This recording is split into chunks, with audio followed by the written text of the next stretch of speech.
إن الحمد لله نحمده ونستعينه ونستغفره ونعوذ بالله من شرور أنفسنا ومن سيئات أعمالنا من يهده الله فلا مضل له ومن يضلل فلا هادي له وأشهد أن لا إله إلا الله وحده لا شريك له وأشهد أن محمدًا عبده ورسوله أما بعد فإن خير الحديث كتاب الله وخير الهدي هدي محمد صلى الله عليه وسلم وشر الأمور محدثاتها وكل محدثة بدعة وكل بدعة ضلالة وكل ضلالة في النار. أعوذ بالله من الشيطان الرجيم. بسم الله الرحمن الرحيم. قاف القرآن المجيد بل عجبوا أن جاءهم منذر منهم فقال الكافرون هذا شيء عجيب أئذا متنا وكنا ترابا ذلك رجع بعيد قد علمنا ما تنقص الأرض منهم وعندنا كتاب حفيظ بل كذبوا بالحق لما جاءهم فهم في أمر مريج أفلم ينظروا إلى السماء فوقهم كيف بنيناها وزيناها وما لها من فروج والأرض مددناها وألقينا فيها رواسي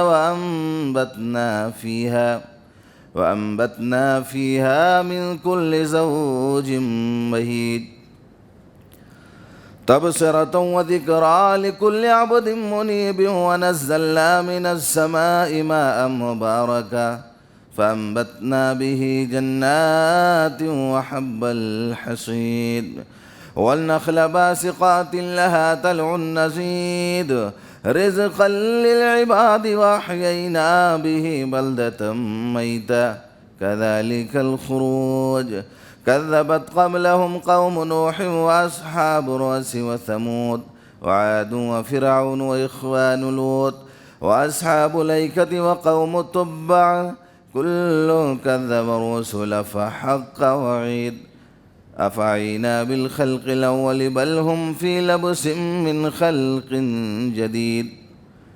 قال الله تبارك وتعالى في القرآن المجيد يا أيها الذين آمنوا توبوا إلى الله توبة نصوحا. معزز اور محترم حاضرین جمعہ، اسلامی بھائیوں، نوجوانوں، بزرگوں، رمضان المبارک کا مہینہ، اس کا ایک جو مضبوط تعلق ہے وہ اللہ سے لو لگانے کا، کہ اس مہینے میں آدمی زیادہ سے زیادہ اللہ سے لو لگائے، اس کی عبادت کرے، اس سے توبہ کرے، پچھلی خطاؤں کی معافی مانگے اور جتنا ہو سکے اپنے رب کو راضی کرنے کی کوشش کرے۔ اسی موضوع کے سلسلے میں چند باتیں انشاءاللہ آپ کے سامنے عرض کروں گا۔ سب سے پہلے میں وہ حدیث آپ کو سنائے دیتا ہوں جو اللہ کا ہر نمازی بندہ ہر نماز میں پڑھتا ہے۔ اللہم باعد بینی و بین خطایایا کما باعدت بین المشرق والمغرب اللہم نقنی من الخطایا کما ینقی الثوب الابیض من الدنس اللہم اغسل خطایایا بالماء والثلج والبرد۔ بخاری کتاب الاذان کی حدیث ہے۔ ہر نماز میں بندہ پڑھتا ہے، غور سے سنو اور اس کا مطلب سمجھ لینا۔ آج نماز پڑھنے میں آپ کی محبت اور بڑھ جائے گی۔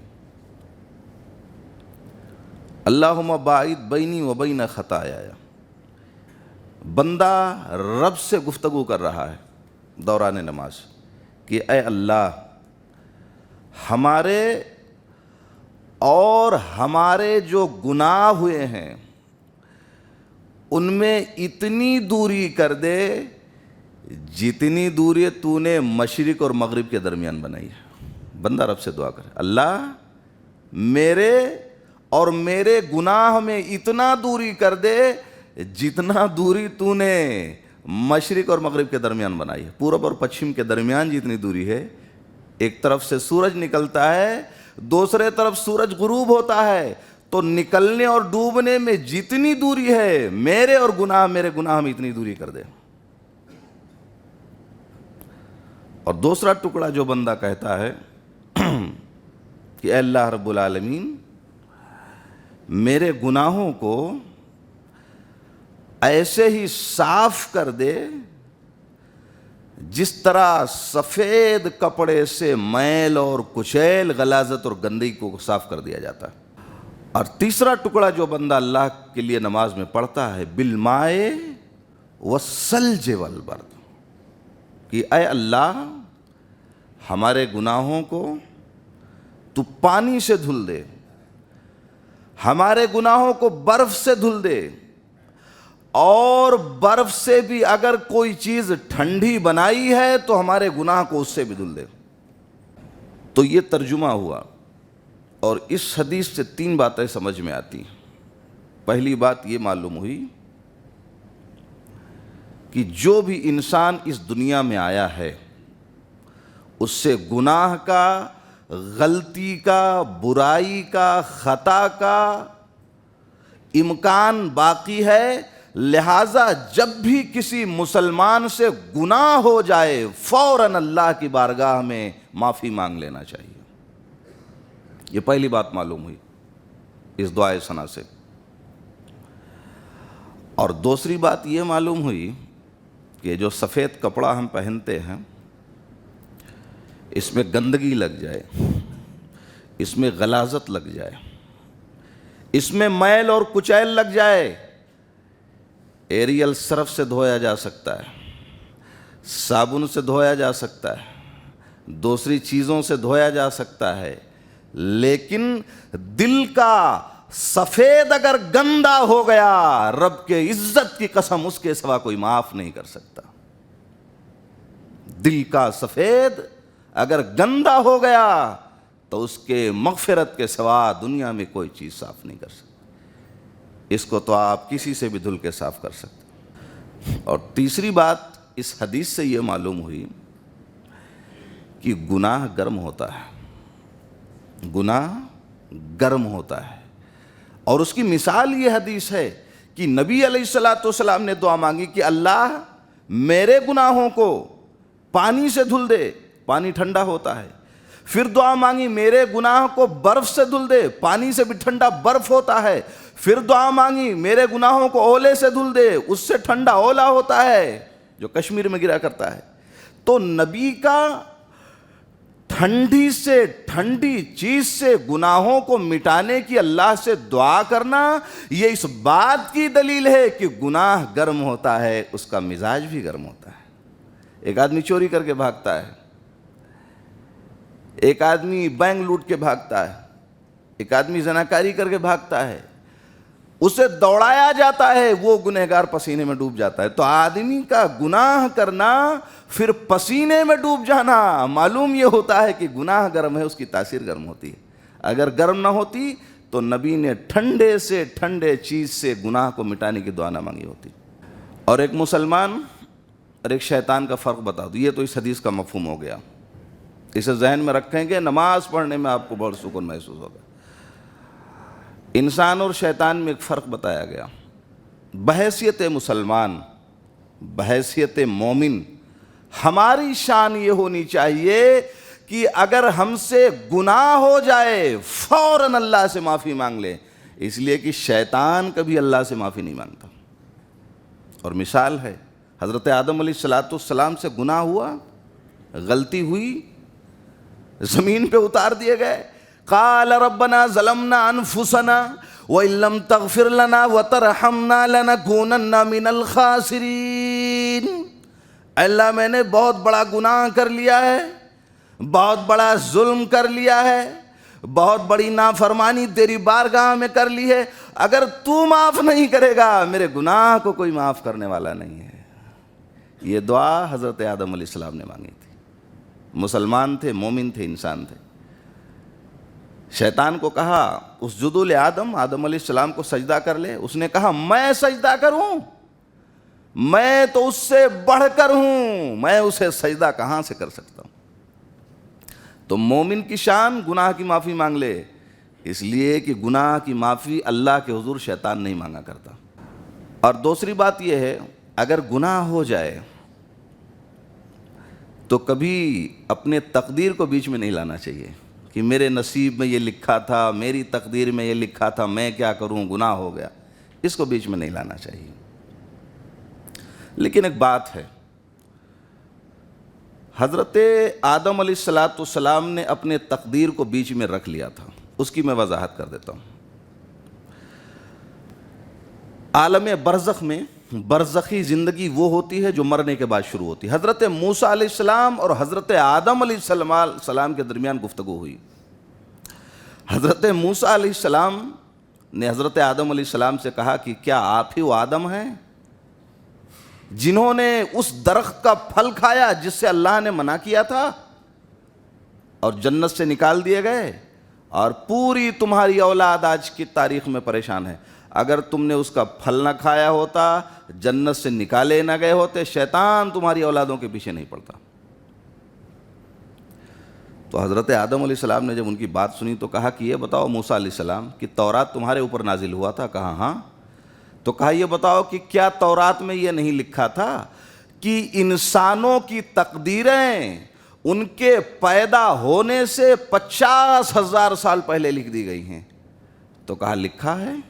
تو کہا جب انسانوں کی تقدیریں لکھ دی گئی 50,000 سال پہلے، تو میری تقدیر میں لکھا تھا کہ میں جنت کا پھل کھاؤں گا، نکال دیا جاؤں گا، زمین پہ اتار دیا جاؤں گا، میرا قصور کیا ہے؟ اب ایک طرف تقدیر کو بیچ میں نہیں لانا چاہیے، حضرت آدم علیہ السلام لے آئے۔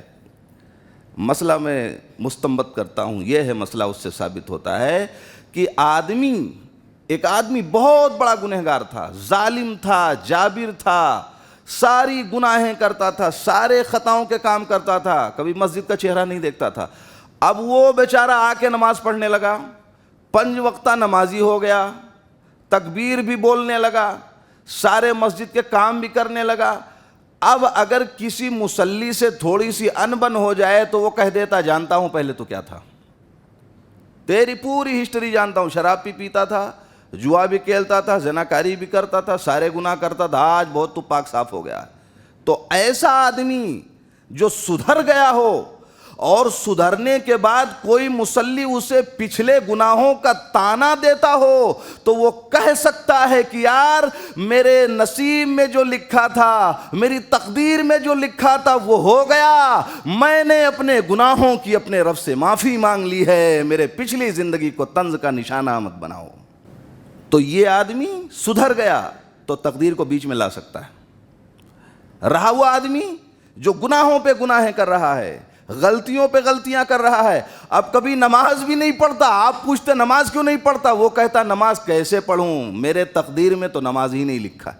ایسا آدمی گنہگار ہے، ملامت کے قابل ہے، نالائق ہے، وہ اپنے تقدیر کو بیچ میں نہیں لا سکتا۔ تقدیر کو بیچ میں وہی لا سکتا ہے جس کو کسی نے طعنہ دیا ہو، سدھر گیا ہو، سیدھے راستے پہ آ چکا ہو۔ یہ ایک حدیث کا مسئلہ آپ کے سامنے میں نے واضح کیا۔ اللہ رب العالمین نے فرمایا قُلْ يَا عِبَادِيَ الَّذِينَ أَسْرَفُوا عَلَىٰ أَنفُسِهِمْ لَا تَقْنَطُوا مِن رَحْمَتِ اللَّهِ۔ رب کو بندے سے پیار کتنا ہے کہ بندہ گناہ کرتا ہے، رب پیار سے بندہ کہہ کے بلاتا ہے، قُلْ يَا عِبَادِيَ الَّذِينَ أَسْرَفُوا، میرے بندو جنہوں نے بہت بہت گناہ کر لیے ہیں، سنو میری رحمت سے مایوس مت ہونا، ارے اٹھاؤ اپنے ہاتھوں کو، میں تمہاری مغفرت کے لیے تیار بیٹھا ہوں۔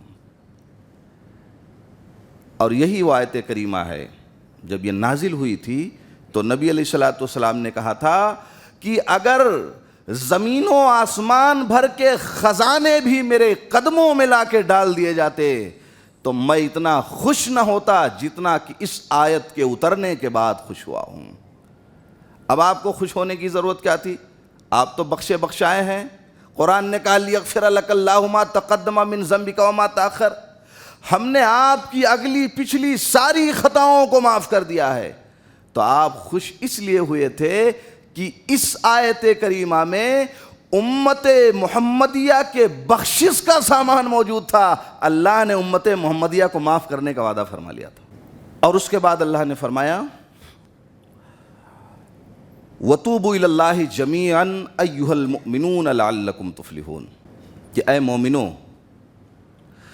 تم اللہ کی بارگاہ میں زیادہ سے زیادہ اپنے گناہوں کی معافی مانگا کرو، رویا کرو، گڑ گڑایا کرو، اس سے اپنے لو کو لگایا کرو، شاید تمہیں کامیابی عطا ہو جائے. مفسرین کرام نے لکھا کہ یہاں پر جو مومنون کا لفظ استعمال ہوا ہے اس سے مراد صحابہ کرام کی جماعت. اب غور کریں کہ وہ صحابہ کرام کی جماعت جنہوں نے جان کو جان نہیں سمجھا، مال کو مال نہیں سمجھا، اولاد کو اولاد نہیں سمجھا، تجارت کو تجارت نہیں سمجھا، مکہ کی زندگی میں سب کچھ لٹا کے گئے تھے، دین بچا کے گئے تھے. کچھ بھی نہیں بچا تھا، دین لے کے مدینہ گئے تھے. وہ آدمی جس نے سب کچھ اللہ کی بارگاہ میں لٹا دیا ہو، صرف دین لے کے مدینہ گیا ہو، اللہ ان سے بھی کہہ رہا ہے تم بھی اپنے گناہوں کی معافی مانگ لیا کرو. اب ہم گنہگاروں کو کتنا معافی مانگنے کی ضرورت پڑ سکتی؟ ہماری ہی خطا تھی، مانگنا آتا نہیں ہم کو، وگرنہ اس سے جتنا مانگتے اس کے سوا دیتا. وہ تو دینے کے لیے تیار ہے، بندہ لینے کے لیے تیار نہیں. اور اس سے پہلے اپنے رب سے معافی مانگ لو. اللہ کہتا ہے میرے بندے آج میں تجھے مناتا ہوں، تجھے بلاتا ہوں، دن کے پچھلے پہر آسمان دنیا پہ آ کے بیٹھ جاتا ہوں. ہے کوئی گناہوں کا طلبگار جسے کی گناہیں معاف کر دوں؟ ہے کوئی جنت مانگنے والا جسے جنت دے دوں؟ ہے کوئی روزیوں کے لیے پریشان حال جسے روزیاں دے دوں؟ میرے بندے آج تجھے اپنی دربار میں بلاتا ہوں، تو آتا نہیں ہے. آج میں منا رہا ہوں، تو نہیں مانتا ہے. کل میدان محشر میں تو منائے گا، میں نہیں ماننے والا. میرے بندے آخر ایک دن آئے گا، کفن میں لپٹا ہوا آئے گا، چہرہ چھپاتے ہوئے آئے گا، لوگوں سے بچتے ہوئے آئے گا، چار کندھوں پہ لیٹا ہوا آئے گا. آج صحیح سلامت ہے، تیرے بدن سلامت ہیں، تیرا ہاتھ سلامت ہے، تیری آنکھیں سلامت ہیں، تیرا پاؤں سلامت ہے. آج مناتا ہوں سدھر جا، میری بات مان لے. تو ماننے کو تیار نہیں ہے، آج تو نہیں مانتا، کل میں نہیں ماننے والا. تو میرے بندے کم سے کم سدھر تو جا، میری بارگاہ میں معافی تو مانگ لے. مجھ سے مانگ کے دیکھ تو صحیح، تیری دنیا بدل دوں گا. مجھ سے رجوع کر کے دیکھ تو صحیح، میری درگاہ میں آ کے دیکھ تو صحیح، تیری آخرت بنا دوں گا. اللہ بلاتا ہے اور بندہ جانے کے لیے تیار نہیں. اور نبی علیہ الصلوۃ والسلام نے فرمایا تھا، توبہ کی فضیلت کے بارے میں ایک حدیث سماعت کر لیں. من توضأ فأحسن الوضوء ثم قال اشهد ان لا اله الا الله واشهد ان محمدا عبده ورسوله اللهم اجعلني من التوابين واجعلني من المتطهرين فتحت له ثمانية ابواب الجنة يدخل من ايها شاء. ترمذی کی روایت. نبی علیہ الصلوۃ والسلام نے فرمایا میرا بندہ جب وضو کرتا ہے اور اچھے طریقے سے وضو کرتا ہے اور وضو کرنے کے بعد اپنے گناہوں کی معافی مانگتا ہے، اللہ میں نے وضو کر لیا، اب میری گناہوں کو تو معاف کر دے.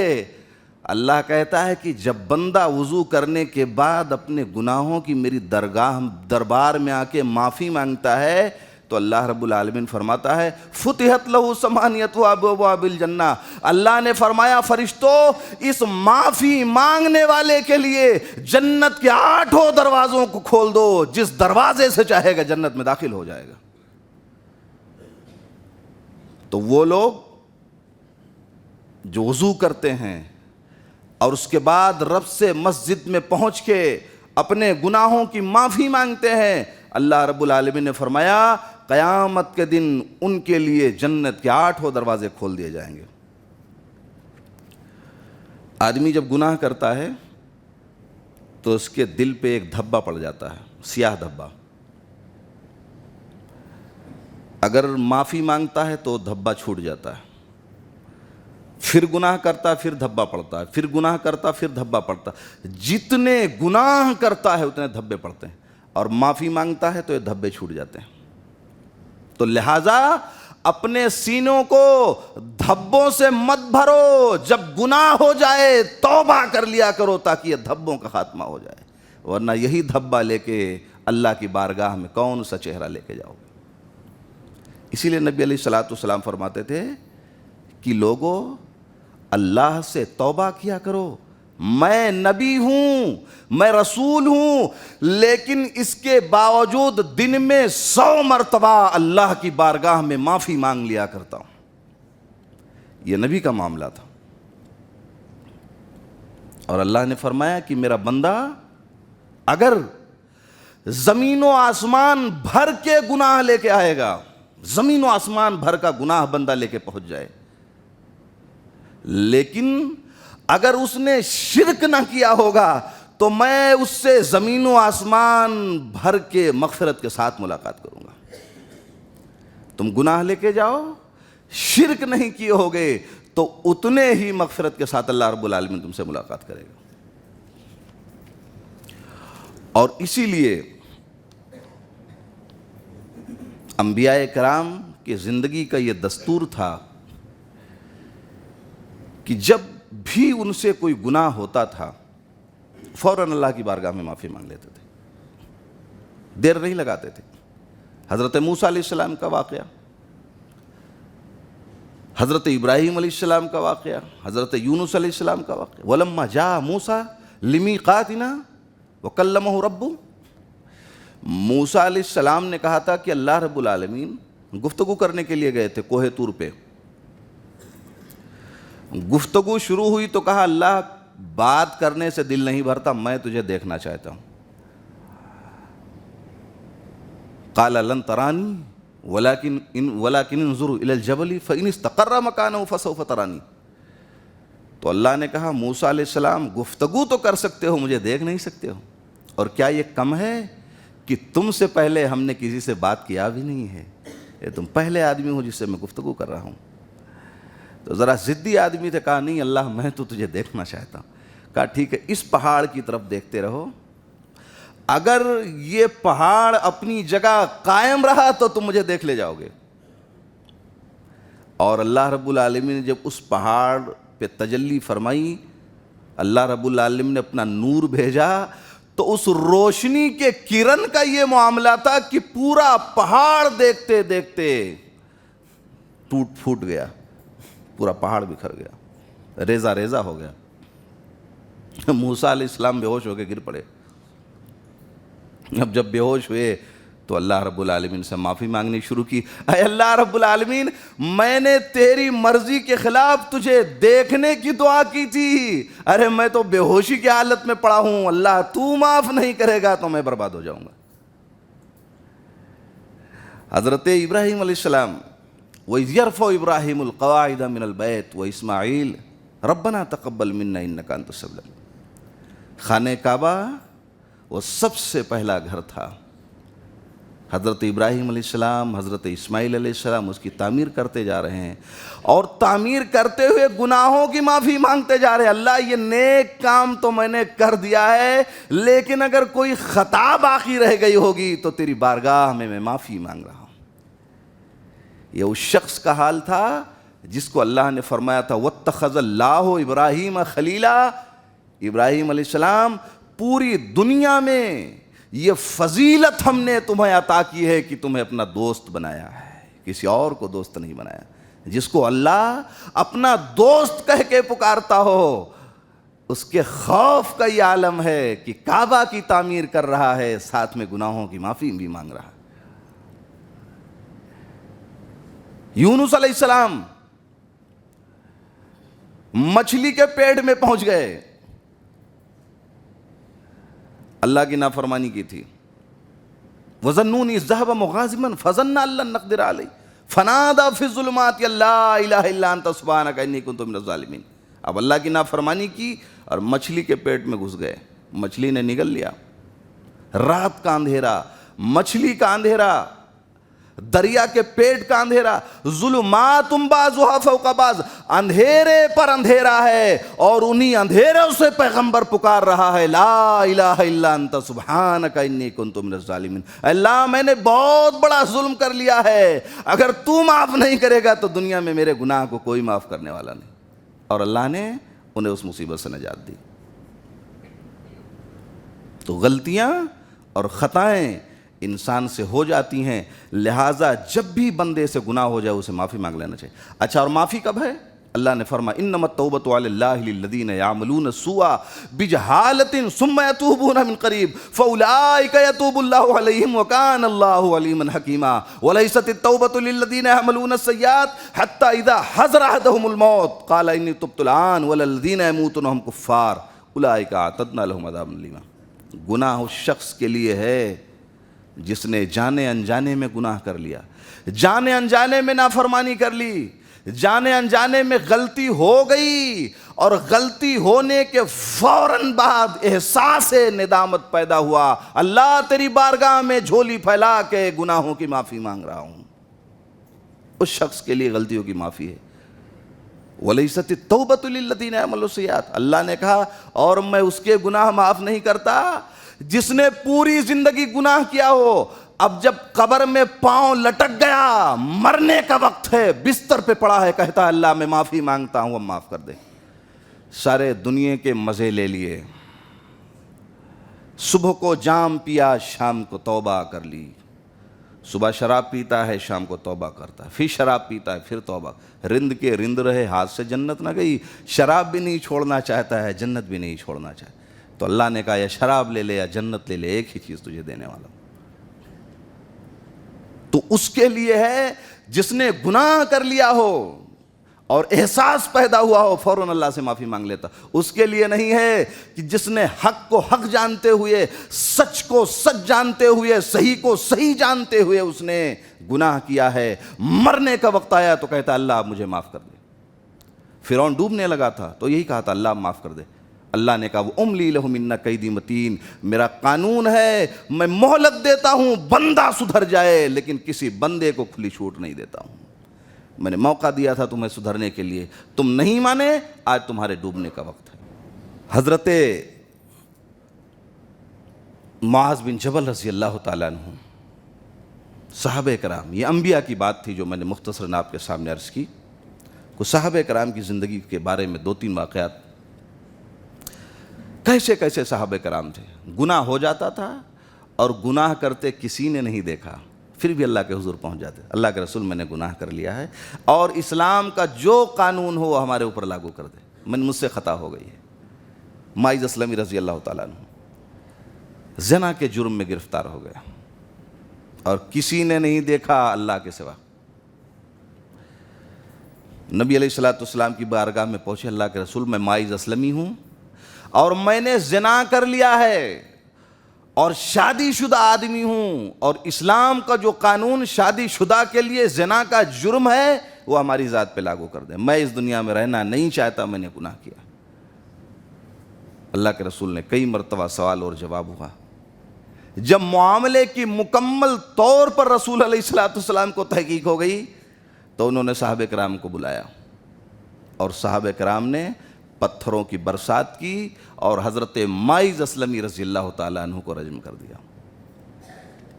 اور جب رجم کر دیا، دیکھیے گناہ تو بندے نے ضرور کیا لیکن اس کا اور اس کے رب کا معاملہ ہے، یہ بندہ دخل اندازی نہیں کر سکتا ہے بیچ میں کہ تو کتنا بڑا گناہ ہے کتنا بڑا پارسا، یہ بندے اور رب کا معاملہ ہے۔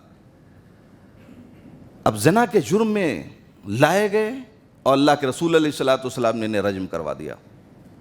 جب قتل کر دیے گئے، رجم کر دیے گئے، تو کچھ صحابہ کرام ان کے بارے میں دوسرے ڈھنگ سے گفتگو کر رہے تھے کہ دیکھو کسی کو اس کے گناہ کی خبر نہیں تھی، آدمی ہلاک کر دیا گیا، اگر خاموش رہتا تو بچ جاتا۔ نبی علیہ السلام نے بلایا، کہا ادھر آؤ ادھر آؤ ادھر آؤ۔ ابھی کیا باتیں کر رہے تھے؟ کہ اللہ کے رسول وہی مائز اسلمی کے بارے میں گفتگو کر رہا تھا کہ کسی کو خبر نہیں تھی، خود جا کے خبر کر دی۔ نبی علیہ الصلوۃ والسلام نے فرمایا تم نے جس کی غیبت کی ہے نا، تمہیں پتہ نہیں ہے کہ وہ جنت کے نہروں میں غوطے لگا رہا ہے۔ جس کی غیبت کی ہے اس نے اس قدر توبہ کیا ہے، اور اس کی توبہ کا اسے اللہ نے وہ پروانہ اور سرٹیفکیٹ دیا ہے کہ یہاں سے گیا ہے وہاں جنت کے نہروں میں غوطے لگا رہا ہے۔ اور عورتیں بھی ان سے کم نہیں تھیں۔ مسلم شریف کتاب التوبہ کی ایک حدیث، ایک زانیہ عورت نبی علیہ الصلوۃ والسلام کی بارگاہ میں پہنچتی ہے۔ میں اور بہنیں غور سے سنیں، پہنچتی ہے نبی علیہ الصلوۃ والسلام کی بارگاہ میں، اللہ کے رسول مجھ سے گناہ ہو گیا ہے، مجھے رجم کا سزا میرے اوپر داخل کر دیں۔ نبی علیہ الصلوۃ والسلام نے کوئی جواب نہیں دیا۔ اللہ کے رسول میں حمل سے ہوں، میں نے گناہ کیا ہے، میری زندگی کا خاتمہ کر دیجئے، میں رہنا نہیں چاہتی ہوں۔ تو نبی علیہ الصلوۃ والسلام نے دیکھا پیٹ میں بچہ ہے، اس سے کہا ٹھیک ہے جاؤ، جب بچہ پیدا ہو جائے گا تب میری خدمت میں آنا، میں تجھے قتل کروا دوں گا۔ عورت چلی گئی، بچہ پیدا ہوا، دوڑتی ہوئی نبی علیہ الصلوۃ والسلام کی خدمت میں آئی۔ اللہ کے رسول پہلی مرتبہ آئی تھی، آپ نے مجھے واپس کر دیا تھا، دوبارہ آئی ہوں یا رسول اللہ، کم سے کم اب تو مجھے قتل کروا دیجئے، میں نے گناہ کیا۔ اللہ کے رسول علیہ الصلوۃ والسلام نے دیکھا گود میں معصوم بچہ، اگر اسے قتل کروا دیتا ہوں تو اس معصوم بیٹے کو دودھ کون پلائے گا؟ اللہ کے رسول علیہ الصلوۃ والسلام نے فرمایا جا، واپس چلی جا، جب تیرا بیٹا دودھ پینا چھوڑ دے گا تب میری خدمت میں آنا، میں تجھے قتل کروا دوں گا۔ عورت پھر چلی گئی، دودھ پینا بیٹے نے چھوڑ دیا، پھر دوڑتی ہوئی تیسری مرتبہ یا رسول اللہ، بار بار آپ بلاتے رہے میں آتی رہی، لیکن آج واپس نہیں جانے والی ہوں، میرے گناہوں کی مجھے آج سزا چاہیے، میں نے گناہ کیا۔ نبی علیہ الصلوۃ والسلام نے صحابہ کرام کو بلایا، جیسے مائز اسلمی کے تعلق سے بلایا تھا۔ صحابہ کرام کے ہاتھ میں پتھریں تھیں، حضرت صدیق کے ہاتھ میں پتھر ہے، فاروق اعظم کے ہاتھ میں پتھر ہے، حضرت عبد الرحمن بن عوف کے ہاتھ میں پتھر ہے۔ ان صحابہ کرام نے اس زانیہ عورت پر ایسی پتھروں کی برسات کی، ایسی برسات کی کہ دیکھتے دیکھتے اس کی روح دنیا سے آخرت کی طرف پرواز کر گئی۔ عورت قتل کر دی گئی۔ اس کے بعد نبی علیہ الصلوۃ والسلام نے کہا اس کے جنازے کو اٹھاؤ، آمنہ کلال اس زانیہ عورت کی نماز جنازہ پڑھائے گا۔ اب فاروق اعظم آگے آگے، اللہ کے رسول ارے یہ زانیہ عورت ہے، یہ بد کردار عورت ہے، یہ فاحشہ عورت ہے، اور آپ جیسی شخصیت اس کی نماز جنازہ پڑھائیں گے؟ یا رسول اللہ یہ بات تو سمجھ میں نہیں آ رہی ہے۔ فرمایا فاروق اعظم خاموش ہو جاؤ، اس عورت نے گناہ کیا، گناہ کے بعد دل میں احساس گناہ کیا، احساس گناہ کرنے کے بعد اس عورت نے رب کی بارگاہ میں اپنے گناہوں کی ایسی معافی مانگی ہے، ایسی معافی مانگی ہے، ایسی توبہ کی ہے، ایسی توبہ کی ہے کہ اس زانیہ عورت کی توبہ کو اگر مدینہ کے 70 لوگوں میں تقسیم کر دیا جائے تو مدینہ کے 70 لوگوں کی بھی مغفرت ہو جائے گی۔ تم نے اس کے گناہ کو بہت معمولی سمجھ لیا۔ 99 آدمیوں کا قاتل پہنچتا ہے ایک مولوی کے پاس، 99 آدمیوں کا قاتل ہوں، کیا اللہ مجھے معاف کر دے گا؟ مولوی آدھا ادھورا تھا، کہا نہیں معاف ہوگا۔ کہا مولوی صاحب آپ کو بھی صاف کر دیتا ہوں۔ 100 کا تعداد اس نے پوری کی، مولانا کو بھی مار دیا، 100 کی تعداد پوری ہو گئی۔ اسی لیے مسئلہ جس کو نہ معلوم ہو اسے مسئلہ نہیں بتانا چاہیے۔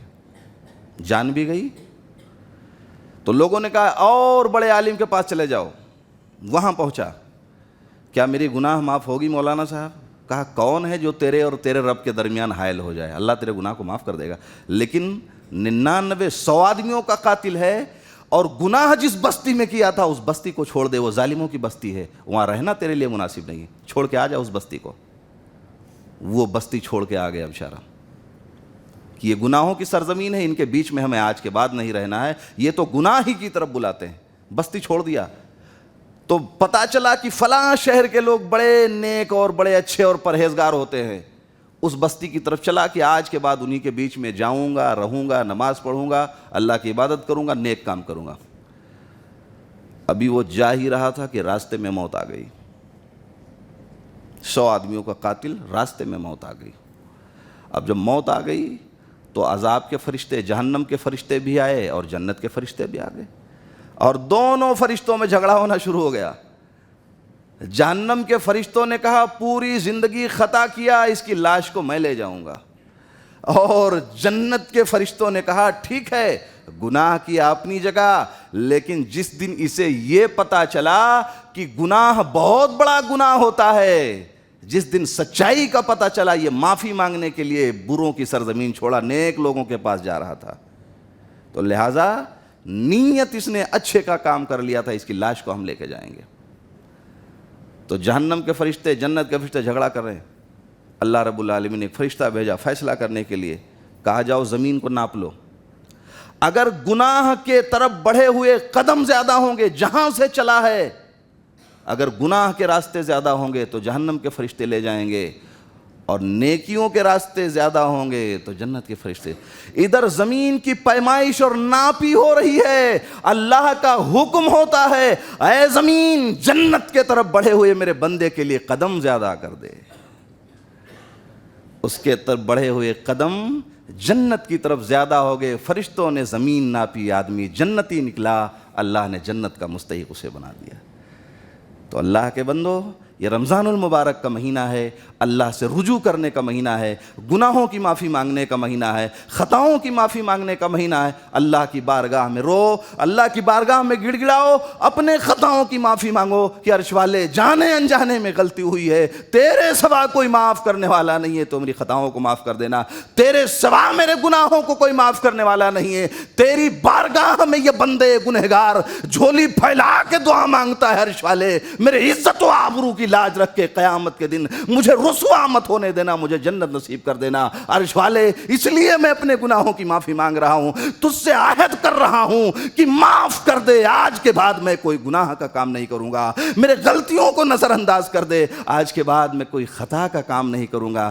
تم بندے ہو، وہ رب ہے، رب سے رونے میں گڑ گڑانے میں کوئی ہچکچاہٹ اور شرم نہیں ہونی چاہیے۔ لہٰذا اللہ سے لو لگاؤ اور اس رمضان المبارک کے مہینے میں جنت کا مطالبہ کرو، اللہ سے دعا کرو، اللہ رب العالمین ہم تمام لوگوں کے روزوں کو قبول فرمائے اور جنت الفردوس میں جگہ فرمائے، آمین۔